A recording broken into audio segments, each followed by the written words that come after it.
en Algérie. Et quand je suis rentré d'Algérie, c'est à ce moment-là que qu'on avait revu, que j'avais revu Nickel avec les parents et tout ça. C'était dans les années 63. 62, 63. Et donc je suis arrivé à Paris et j'ai commencé à travailler. Je travaillais dans la banque. Non mais vous savez pas comment fermer. Et je travaillais dans la banque et le soir, je tapais. Parce qu'il a fallu. Asseyez-vous là, si vous voulez. Non, non, ça va très bien ici. Non, non, c'est bon. Parce qu'il a fallu un an, évidemment. C'était pas. C'est excellent tout ça. C'était pas les ordinateurs, et c'était une voilà. Et Alors, la question, parce que ce document aussi, il est sans rature, le vôtre. oui. Sans rature. Vous avez fait écrit à la main et vous avez retapé. Non, non, je le lisais et je le tapais. Sans rature. Sans rature. Bon, il est possible que quand on fait une faute de frappe, Oui. on pouvait revenir dessus, parce qu'il n'y avait pas à ce moment-là de possibilité de reproduction. Évidemment, il n'y avait pas d'ordinateur pour vous imprimer les choses. Et je me rappelle, j'ai imprimé. C'était des feuilles qui étaient là où ça avait été frappé, c'était violet derrière. Et après, on le passait à la machine. Oui, il y avait, comment dire, oui, des feuilles violettes pour en faire des doubles, du carbone. Non, non, mais oui, je parle du gras. Et après, j'ai un papier spécial, ça s'appelle Christophe. C'était en mode de duplication, mais des tartes et tout. on ne pouvait pas en imprimer. Dans le micro. Faire des tartes. 50, on pouvait imprimer. De la Ronéo, vous faisiez, non? C'était pas comme ça non plus. Non. La Ronéo permettait d'imprimer plus, Oui. mais c'était plus compliqué pour faire des Ronéo. Et je l'ai fait C'était au carbone. c'est un procédé évidemment qui n'existe plus maintenant. C'était du papier spécial, on tapait et donc le dos c'était, on voyait de couleur violette. Alors comment ça se fait qu'il n'y a pas eu, j'ai dû faire des fautes de frappe, il devait y avoir un moyen de corriger, ou alors je recommençais la page, peut-être, je ne sais pas. Mais j'avançais lentement. C'est très beau.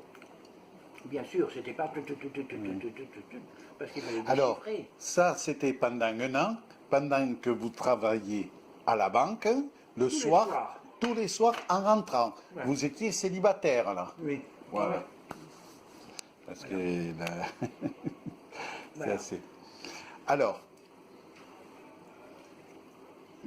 il y a les cahiers de Dominique, mais il y a le vôtre. Et le vôtre, je le considère aussi important que les cahiers par eux-mêmes, parce qu'il y a un exploit, c'est de les avoir traduites, traduits, et notre exploit, c'est d'avoir trouvé un intérêt à ce qu'écrivait Dominique. Oui. Non, moi, ça m'avait vraiment, quand il m'avait prêté les trucs à lire, ça m'a frappé. Je me dis, voilà.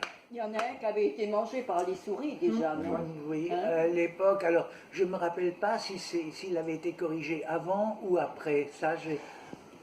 Après, parce que c'est une écriture un peu bic, stylo bic, que la plume qu'il avait écrite. Ah oui, bien sûr, mais je veux dire, je ne me rappelle pas si ça avait été corrigé avant que j'ai transcrit les cahiers ou si j'avais tous les cahiers complets. D'accord, ça.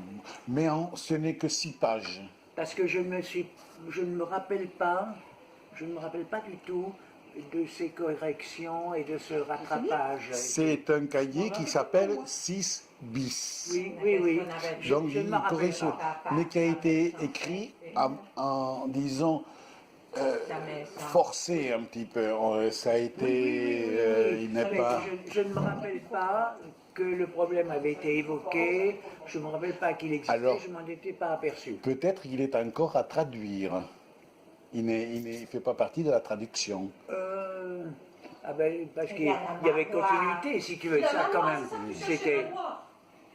je me serais bien aperçu s'il n'y avait pas continuité dans le récit. Dans le récit, oui. Puisque phrase par phrase, je le traduisais, donc j'aurais perçu qu'il n'y avait pas une continuité, qu'il y avait un trou. Je n'ai pas perçu. Donc, vous le traduisez. Et donc alors je l'ai imprimé à peu près à 25 ou 30 exemplaires. Autant que ça.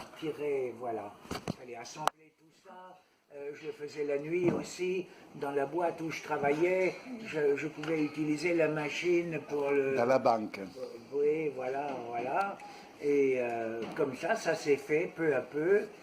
Et je me suis dit, parce que je m'étais dit, quand j'avais vu ce livre, j'ai dit, voilà, les campagnes de Napoléon, la campagne de Russie, voilà, c'est la même chose. Une histoire qui va durer pendant des siècles. Car c'est un récit vrai, continu. C'est ça l'impression que j'en ai. Et tout était en concordance. Et c'était votre grand-père. Et, Oui, c'est mon grand-père. Et donc après Désolé, j'avais tous ces trucs-là. Il fallait en plus... Vous pouvez parler, hein. Non, après, il fallait en plus... Alors, assembler, il y avait quand même pas mal... Il y avait pas mal de pages. Enfin, j'étais pas équipé pour l'édition, pour l'impression, ni rien. Bon, alors il fallait assembler tout ça, le relier. Et puis, après, tu es à Paris, tu es un petit étudiant, enfin, tu es un gars qui travaille. Comment tu fais pour contacter des éditeurs en Allemagne, en France et tout? Je connaissais rien. Alors, je ne sais pas comment, de fil en aiguille, j'ai trouvé peut-être dans les annuaires téléphoniques, je ne sais plus. J'envoyais des éditeurs, et je me disais, on arrive aux 50 ans de la guerre de 14, ça va intéresser les gens. Moi, c'était les 50 ans. Et je m'étais trompé, c'est les 100 ans. C'est les 100 ans qui ont fait. Oui, oui, c'est ce que je voulais vous faire cet Bon. après-midi. Et donc, j'ai envoyé, et j'avais lu un livre d'un gars qui s'appelait Heinrich Böll, Prix Nobel de qui littérature. s'appelait Wanderer, kommst du nach Spanien. Mais Spa s'était arrêté. Et c'est un livre, ça m'avait plu, c'était sympathique, c'était intéressant. Et je pense que j'avais envoyé directement à ce Heinrich Böll. Je ne savais pas qu'il était prix Nobel de littérature. J'ai envoyé au bon soin de son éditeur. J'accrochais où je pouvais, qu'est-ce que tu pouvais trouver et qui pouvaient être les éditeurs intéressés par un récit de guerre. C'est quand même spécial. La guerre de 14 et 18 qui a été oubliée par les Allemands. Mais tu t'en as aperçu quand on a parlé édité en Russie. Quels éditeurs contacter? C'est pas évident. Et donc, Je lui ai dit, c'est vraiment un très beau cadeau. Heinrich Böll, finalement. 5 ans. Voilà. Et lui, alors, en retrouvant la lettre que je t'ai passée de Heinrich Böll, il avait envoyé, non pas à Fribourg, il avait envoyé C'est pour les enfants ou pour les grands? au musée de Munich, d'histoire de la guerre, enfin tout ça. Et c'est celui-là, il dit non, ça ne nous concerne pas, et qu'il avait envoyé à Fribourg. Alors je te rends compte, de nous, de Fribourg, Munich, Fribourg, et puis 20 ans